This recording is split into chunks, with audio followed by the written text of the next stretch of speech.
आज बास खवातीन की तरफ से ये सवालात भी आते हैं, मौलवी साहब मैं शादीशुदा हूं, मेरा शौहर मुझे छोड़कर किसी दूसरी औरत के चक्कर में पड़ा है, कोई दुआ सिखा दीजिए, कोई वजीफा बता दीजिए, कोई कुरान की आयत बता दीजिए, मैं बहुत परेशान हूं, मेरा शौहर मुझे गालियां देता है, मुझे बुरा भला कहता है। माफ करना मेरे भाइयों, जो शौहर शादीशुदा होने के बावजूद अपनी बीवी को छोड़ करके हराम रिश्तों में मुब्तला हैं और गैर महरम औरतों से रिश्ते रखे हुए हैं, ऐसी औरतों को दुआओं की जरूरत नहीं है, उनके शौहरों को जूती और चप्पल से मारने की जरूरत है। उनको दुआओं की और वजीफों की जरूरत नहीं है। मैं कहता हूं कि ठीक है, अगर तुझे अल्लाह ने ताकत दी है, इस्तिताअत दी, तू 2 शादी कर ले और दोनों बीवियों को उनका जायज हक दे।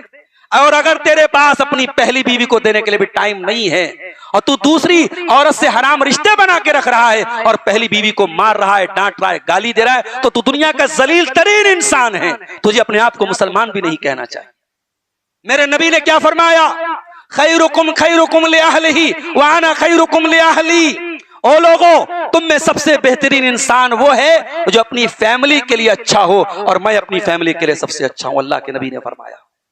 आप अपनी बीवी को गाली दे रहे हैं, बीवी पर जुल्म कर रहे हैं और एक्स्ट्रा मैरिटल अफेयर, नाजायज और हराम रिश्तों में आप मुब्तला हैं। मेरे प्यारे साथियों, आज हमारा जमाना तरक्की कर रहा है, हमारे माहौल में तरक्की हो रही है, मगर अखलाकी एतबार से हम नीचे गिर रहे हैं, अखलाकी एतबार से हम जवाल के शिकार हैं। इसलिए मैं बार बार कहता हूं कि दुनिया परस्त मत बनो मेरे भाई, आखिरत के बारे में भी कुछ सोचो। दूसरों का हक मार कर, हुकूकुल इबाद के ऊपर हमला करके, दूसरों की जमीन को नाजायज कब्जा करके, दूसरों का हक मार के अगर हम मर भी जाएंगे, क्या लेके जाएंगे? जिसने अपनी बहन और बेटी को वरासत में हक नहीं दिया, जिसने अपनों का हक मारा है, अपने भाई का हक मारा है, अपने पड़ोसी का हक मारा है, कभी वो जब मर जाए तो उसके जनाजे में जाके देखो वो अपने साथ क्या लेके गया। कुछ नहीं लेके गया, सब ठाट पड़ा रह जाएगा जब लाद चलेगा बंजारा। बहन का हक मारने वाला, बेटी का हक मारने वाला, भाई का हक मारने वाला, भतीजे का हक मारने वाला जब दुनिया से जाएगा खाली हाथ जाएगा और ऐसा कफन पहन के जाएगा, उस कफन में कोई पॉकेट, कोई जेब नहीं होगी, कोई बैंक बैलेंस लेके नहीं जाएगा और 2 गज जमीन के अंदर जब दफनाया जाएगा और मुनकर नकीर उसके पास आएंगे, न उसकी औलाद काम आएगी जिसके लिए उसने हराम कमाया था, न बीवी काम आएगी जिसके लिए उसने हराम कमाया था, न बच्चे काम आएंगे जिसके लिए उसने बेईमानी और हराम काम किया था। दुनिया परस्त मत बनो मेरे प्यारे साथियों। अल्लाह के नबी ने फरमाया, मल फक़रा अख्शा अलैकुम, ऐ मेरे सहाबा, मुझे इस बात का डर नहीं है कि तुम मेरे बाद गरीब हो जाओगे, वलाकिन अख्शा अलैकुम अन तुबसत अलैकुम दुनिया कमा बुसितत अला मन कान क़ब्लकुम। मुझे इस बात का डर है कहीं दुनिया तुम पर फैला न दी जाए, कहीं दुनिया तुम पर कुशादा न कर दी जाए। फतनाफसूहा कमा तनाफसूहा, और अपने से पहले के लोगों की तरह तुम दुनिया को हासिल करने के लिए कहीं आपस में लड़ने न लगो। फतुहलिककुम कमा अहलकतहुम, और दुनिया तुमको भी कहीं हलाक न कर दे। दुनिया ने हमको हलाक कर दिया मेरे साथ। नौजवानों के अंदर ये जुआ किल्लत कहां से आई? दुनिया परस्ती की वजह से। ये ड्रीम 11 गेम के जरिए हमारा नौजवान करोड़पति बनना चाह रहा है। कितने नौजवानों ने खुदकुशी कर ली, कितने नौजवानों ने पूरे घर वालों को अजियत में मुब्तला कर दिया। क्यों? क्योंकि हमने दुनिया को सब कुछ समझ लिया। नहीं मेरे साथियों, बल तुसिरून हयात दुनिया वल आखिरतु खैरुन व अबका, सूरह आला की आयत हर जुमा को हम सुनते हैं। मेरे बंदो, तुम दुनिया को सब कुछ समझते हो, जबकि आखिरत की जिंदगी ज्यादा बेहतर और ज्यादा बाकी रहने वाली है। तो आखिरत की फिक्र पैदा करो मेरे साथियों। इस दौर में हमारी एक और जिम्मेदारी भी है, हम मायूस न हो। फलस्तीन के अंदर क्या हो रहा है, हम उसकी वीडियो बना बना के और नेट से वीडियो लेकर के हम शेयर कर रहे हैं। भाई क्या करना चाहते हो तुम? क्यों अपने ही मुसलमान भाइयों को और मायूस कर रहे हो? हम क्यों अपनी कौम के मुतालिक अच्छी खबरों को तो दबा देते हैं और बुरी खबरों को खूब फैलाते हैं? और जबकि हम जानते हैं कि ये फेक न्यूज का दौर है। अभी हमारे मुल्क और पड़ोसी मुल्क में जो तनातनी का माहौल था, उस दौर में बहुत फेक न्यूज फैली है। दोनों तरफ से बहुत फेक न्यूज फैलाई गई है। सोशल मीडिया फेक न्यूज का अड्डा बन गया है। फर्जी वीडियो, फर्जी फोटो, फर्जी चीजें एडिट कर करके डाली जा रही। खबरदार, मैं एक पैगाम देना चाहता हूं, अपनी कौम को मायूस मत करो मेरे साथियों। हम ऑलरेडी बहुत परेशान हैं, हमारी परेशानियों में और इजाफा मत करो। अपनी कौम को मायूस मत करो। नबी ने मायूसी से मना किया है, नबी ने हमें उम्मीदों की रोशनी दिलाई है। अल्लाह के नबी फरमाते हैं वल्लाहि लयुतिम्मन्ना हाज़ल अम्र, अल्लाह की कसम अल्लाह अपने दीन को गालिब करेगा। ये दीन वहां तक पहुंचेगा मा बलगल लैल वन नहार, जहां तक रात और दिन पहुंचते हैं। वला यत्रुकुल्लाहु बैता मदरिन वला वबरिन इल्ला अदखलहुल्लाहु अज़द्दीन, अल्लाह ताला हर कच्चे और पक्के मकान में अपने दीन को दाखिल करेगा। बेइज्जत अजीजिन और बेजुल्ल जलीलिन, इज्जत वाला इस्लाम कबूल करके इज्जत पाएगा, जिल्लत वाला जलील होकर के इस्लाम को छोड़ेगा, मगर इस्लाम हर घर तक पहुंचेगा। ये नबी की पेशन गोई है मेरे साथियों। मायूस क्यों होते हो? अगर हमने वो दौर देखा होता जब नबी अकरम मक्का की धरती पर चंद लोगों के साथ इस्लाम की दावत दे रहे थे, अगर हमने वो दौर देखा होता तो हमारा क्या हाल होता? जब नबी के मानने वालों पर कितनी तकलीफें दी जा रही थी, कहीं अम्मार को पीटा जा रहा है, कहीं बिलाल को तपती रेत पे लेटाया जा रहा है, कहीं सुमैया को शहीद किया जा रहा है, कहीं खुबैब की बोटियां काटी जा रही हैं, ये सारा दौर नबी ने देखा, सहाबा ने देखा, मगर मायूस नहीं हुए मेरे साथी। हमें अल्लाह की जात से मायूस नहीं होना है। मुश्किलात आएंगी, परेशानी आएंगी, अगर हम अपनी तौहीद पर खड़े हैं। और एक बात और याद रखो, सोना खरीदने जाते हो, सोने में 24 कैरेट भी होता है, 22 कैरेट भी होता है, 20 कैरेट भी होता है।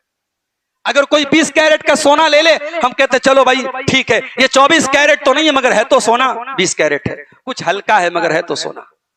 अल्लाह के यहां जो तौहीद चाहिए वो 24 कैरेट चाहिए, वो 22 भी नहीं चाहिए, वो 20 भी नहीं चाहिए। अल्लाह को तौहीद 24 कैरेट चाहिए। अल्लाह को तौहीद में कोई मिलावट नहीं चाहिए। अल्लाह ने क्या फरमाया?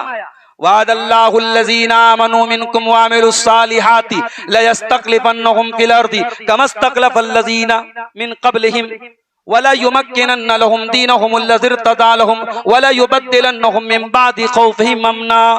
ऐ ईमान वालो, अल्लाह का वादा है, अल्लाह तुम्हारे दीन को गालिब भी करेगा, अल्लाह तुम्हारी मदद भी करेगा, अल्लाह तुमको अमन और चैन भी अता फरमाएगा। शर्त क्या है, कंडीशन क्या है? याबुदूननी ला युशरिकून बी शैया, मेरे बंदो तुम सिर्फ और सिर्फ मेरी इबादत करना और मेरी इबादत में जरा सा भी तुम शिर्क मत करना। शैया, अल्लाह ताला ने कहा कि कुछ भी शिर्क नहीं चलेगा। अल्लाह को तौहीद 24 कैरेट चाहिए।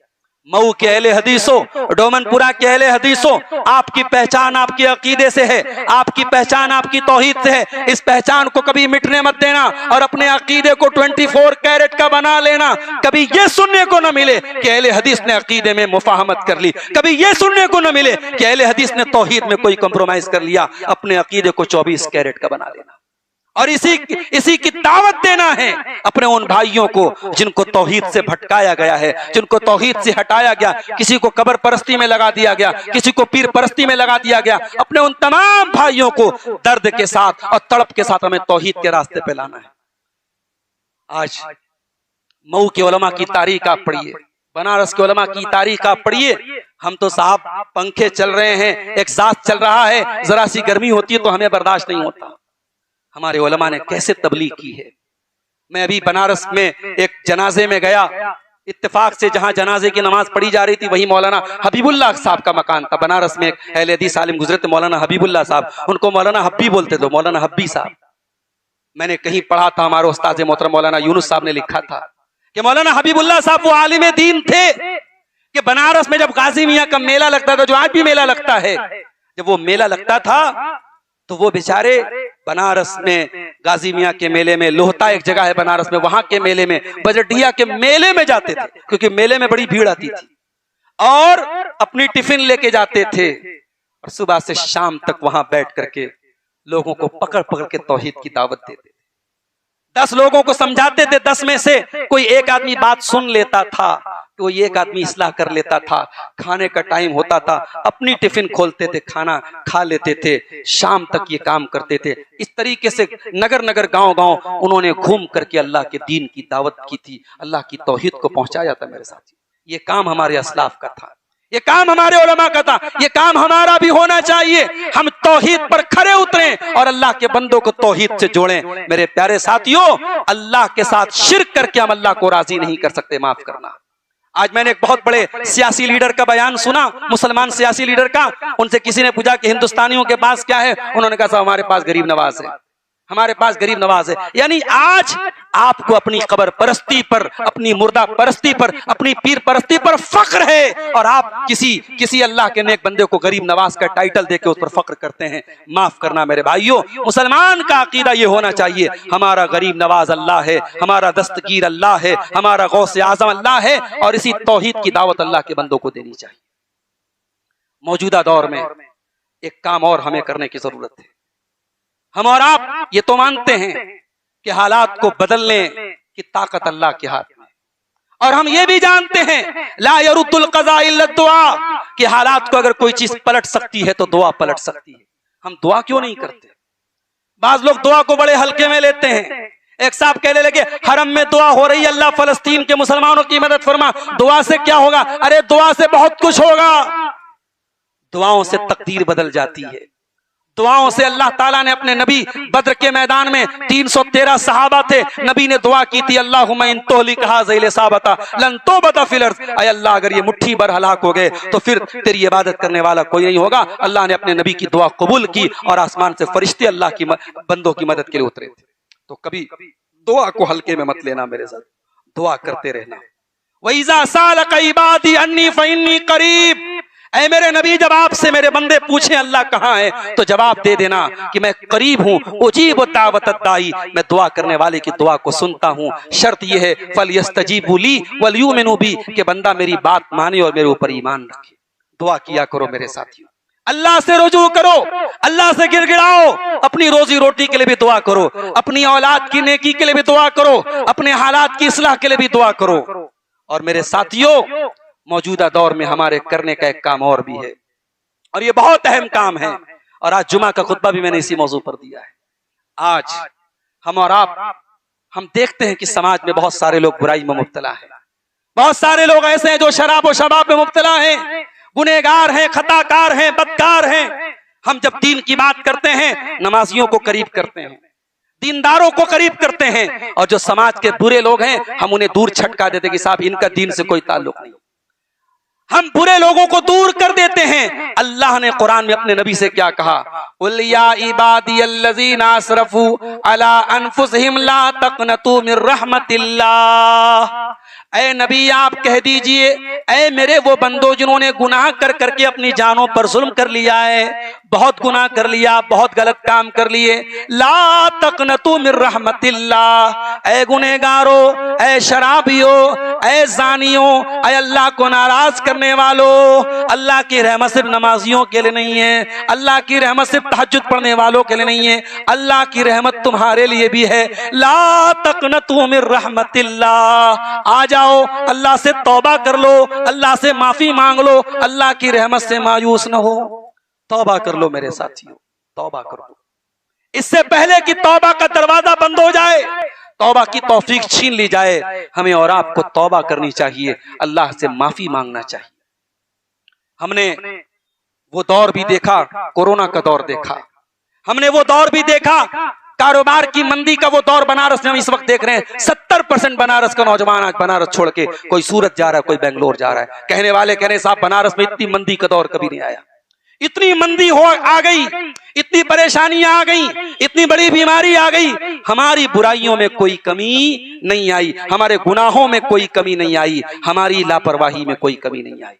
मस्जिदें आज भी खाली हैं, अल्लाह से ताल्लुक हमारा आज भी कमजोर है, और गुनाहों का बाजार आज भी गर्म है। मेरे प्यारे साथियों, तौबा करो, अल्लाह से अपना ताल्लुक मजबूत करो मेरे अजीजों। इमाम इब्नुल जौज़ी ने एक जगह बड़ी प्यारी बात लिखी है, लिखा है कि नेकी करने की मशक्कत खत्म हो जाती है मगर नेकी का सवाब बाकी रहता है। तज़हबु मशक्कतु ताअति व यबका सवाबुहा, नेकी पर जो मेहनत करते हो वो मेहनत तो फौरन खत्म हो जाती है मगर नेकी का सवाब बाकी रहता है। व तज़हबु लज़्ज़तुल मासिया, और गुनाह की लज्जत खत्म हो जाती है। व यबका इक़ाबुहा, लेकिन गुनाह की सजा बाकी रहती है। मेरे साथियों, चंद मिनट का गुनाह वक्ती तौर पे हमें लज्जत देता है, मगर उसकी सजा, उसकी नहूसत हमारी जिंदगी के साथ बरकरार रहती है। इसलिए अगर हमसे कुछ गुनाह हुए हैं, कुछ नाफरमानियां हुई हैं, तो हमें अल्लाह ताला से तौबा करनी चाहिए, अल्लाह से माफी मांगनी चाहिए, अल्लाह की तरफ पलटना चाहिए। अल्लाह को तौबा करने वाले बंदे बहुत पसंद हैं। अल्लाह कुरान में कहता है इन्नल्लाह युहिब्बुत तव्वाबीन, मैं तौबा करने वालों को पसंद करता हूँ। अल्लाह कुरान में हमें तौबा की दावत देता है, या अय्युहल्लज़ीना आमनू तूबू इलल्लाहि तौबतन नसूहा, ऐ ईमान वालो अल्लाह की बारगाह में सच्ची तौबा करो। हदीस कुदसी में अल्लाह ताला कहता है, ऐ आदम के बेटे, जब तक तू मुझसे उम्मीद लगाता रहेगा, मुझसे माफी मांगता रहेगा, मैं तेरे गुनाहों को माफ करता रहूंगा, वला उबाली, और मुझे कोई परवाह नहीं है। इसलिए मेरे साथियों, अगर अपने हालात को बदलना चाहते हो, अपनी जिल्लत को इज्जत में तब्दील करना चाहते हो, तो अल्लाह ताला से हम सबको चाहिए कि हम तौबा करें, अपने गुनाहों से बाज आ जाएं, अल्लाह की तरफ रुजू करें। इंशाअल्लाह ये हालात बदलेंगे और अल्लाह ताला हमें नेकियों की तौफीक देगा और गुनाहों से बचने की अल्लाह ताला हमें तौफीक देगा। मैं इसी के साथ अपनी बात को खत्म करते हुए दुआ करता हूँ कि रब्बुल आलमीन हमें हमारे हालात की, हम सबको इस्लाह करने की तौफीक अता फरमाए। रब्बुल आलमीन अपने गुनाहों से हम सबको बाज आने की तौफीक अता फरमाए। अल्लाह हमारी खताओं से दरगुजर फरमाए, अल्लाह हमारी नेकियों को कबूल फरमाए। रब्बुल आलमीन हमारे नौजवानों को दिन की तरफ पलटने की तौफीक दे। अल्लाह हमारी माँ बहनों को इस्लामी शरीयत और इस्लामी पर्दे का उनको पाबंद बना दे। रब्बुल आलमीन हमें अपने समाज की बुराइयों को कंट्रोल करने की तौफीक अता फरमाए। अल्लाह हमारी रोजी रोटी में बरकत अता फरमाए। अल्लाह हमारे बीमारों को शिफा अता फरमाए। अल्लाह हमें इस तरीके के नेकी के कामों में बढ़ चढ़ करके हिस्सा लेने की तौफीक अता फरमाए। जब तक हम दुनिया में जिंदा रहें, इस्लाम पर जिंदा रहें और हम सब का खात्मा ईमान पर हो। आमीन। रब्बना तक़ब्बल मिन्ना इन्नका अंतस समीउल अलीम व तुब अलैना इन्नका अंतत तव्वाबुर रहीम व सल्लल्लाहु तआला अला नबीना मुहम्मद व अला आलिहि व सहबिहि अजमईन। वस्सलामु अलैकुम व रहमतुल्लाहि व बरकातुहू।